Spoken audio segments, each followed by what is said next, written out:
Welcome back, everyone. Today I'm going to be talking about the Dahmer series on Netflix. Um, gonna be kind of short video and not too in depth for reasons I'll explain later. But I think the show came out like 2 weeks ago. It's kind of a tough watch for some people. I've heard. Me personally, I didn't really get that fazed by it because I don't really get scared by serial killers that easily. I mean, what Dahmer did was pretty fucked up, but I enjoyed the show overall. But the video is gonna be short and not include very many visuals because I don't want the video to get taken down, and I know that it's a tough topic for some people, so I don't want to like go too in depth with it. But the show is 10 episodes long, about an hour each episode. Jeffrey Dahmer, played by Evan Peters. Evan Peters did a phenomenal job. I genuinely think he's going to win some award for Best Actor or Best Performance for the show.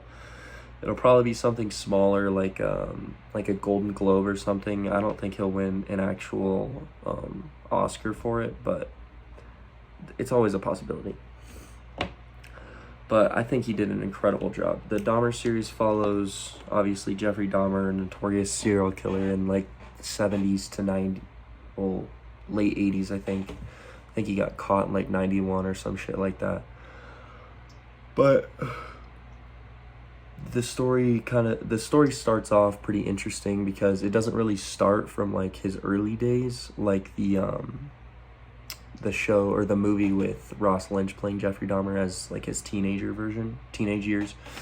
The show starts off in this with Evan Peters playing Jeffrey Dahmer, and you get like the first opening scene is in his apartment pretty much, and he lures some dude back, she's trying to drug him, and then the dude ends up escaping and gets the cops there, and then the cops are like asking him a bunch of questions, and he almost gets off again. And then they go inside and see all of the photos that he's taken of all the people that he's killed.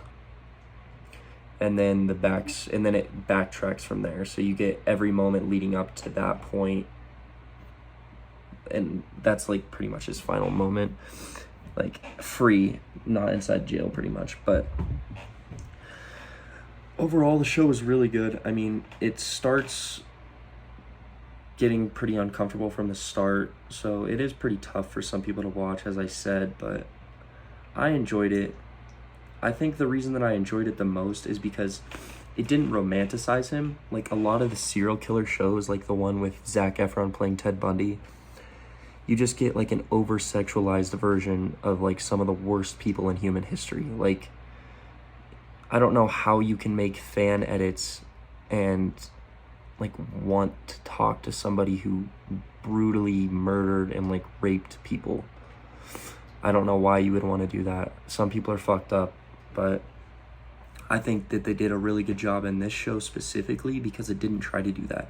It tried to show Jeffrey Dahmer for what he was, which was a monster, and pretty much like the title of the show says, Monster, the Jeffrey Dahmer show, or story, whatever it was called.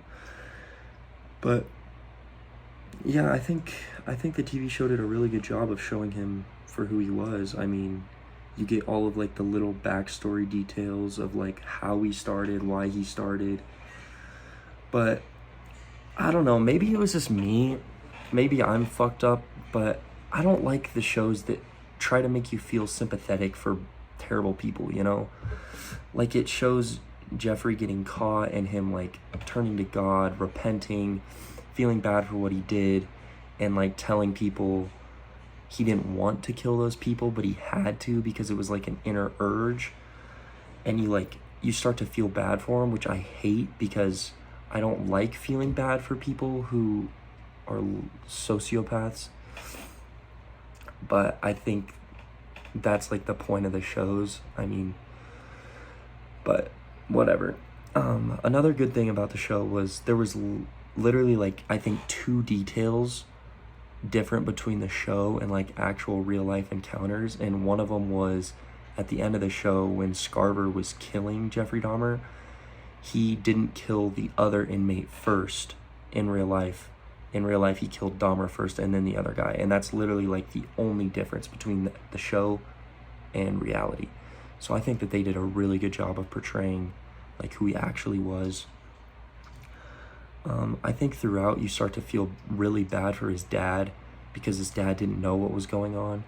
But then you're like, how could you not see that coming? I mean, he taught his son how to like bring home roadkill and dissect them when he was a kid.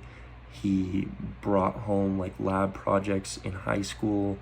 He was an overtly drunk individual who was intoxicated almost 24/7 all the time, which could also lead to him doing what he did.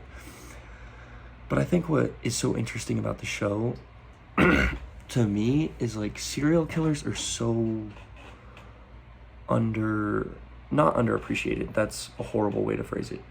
But like understudied. Like we don't know much about them. We don't know what drives them, like what's wrong with them. Is it like something you're born with, or is it something that you develop through childhood? Because most serial killers, if you look back at it, had like some traumatic event happen in their childhood and they can kind of blame that on who they turned out to be. But Jeffrey Dahmer didn't really have that series of events. The only real traumatic event he had was his parents divorcing and his mom, like, she was like a drug addict, I guess, but like she barely talked to Jeffrey. I mean, you can't really blame the mom for what he did. You can't blame the dad either. I mean, kind of. But like most of his actions, even him himself said, you can't blame this on anybody but myself, which is another aspect of like sympathy and feeling bad for him. But it's kind of fucked up to feel bad for him. But I like the show. I mean, it gives real encounters of what really happened. You start to feel bad for the victims. And that was another thing that I liked about the show, is it shows the victim perspective of the events, not just the killer. Because a lot of the other shows, you get like the John Wayne Gacy show or the Ted Bundy show. I think there was an Ed Kemper one too, and the Zodiac movie. Like you just feel the offender. You don't get any of the victim stories.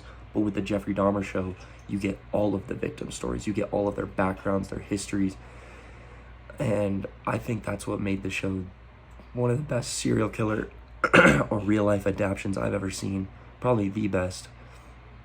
Because you take someone as horrific as Jeffrey Dahmer and you make him be seen by the general public or the audience watching the show as a weak individual. You get to see how strong the actual victims were. And I think that's what was the highlight of the show for me. And I know it's getting a lot of like publicity and press on like TikTok and stuff, but I think that's all for the wrong reasons. I mean, I have seen a few videos of people like saying like, don't forget the victims, like the victims had lives too, which is good. But I see a lot of like edits and shit of like Evan Peters as Dahmer, which is pretty fucked up. And I mean, if you want to fantasize about Evan Peters, go for it, but maybe pick a different role. I mean, what he did in this show, even himself, he said this was like his hardest role ever, because you have to get into the mind of probably one of the sickest individuals to ever live. I don't know what drives somebody to do what he did, but I guess we may never know. But yeah, that's my review on Dahmer. As far as TV shows go, it's not something I would rewatch at all. The rewatchability on it is very low, so I don't blame anybody for not wanting to rewatch it. But I'd probably give it like a 7 out of 10 as far as TV shows go. 10 out of 10 performance by Evan Peters though, so he did a really good job. I will see you guys next time. That's my review on Dahmer. Peace out.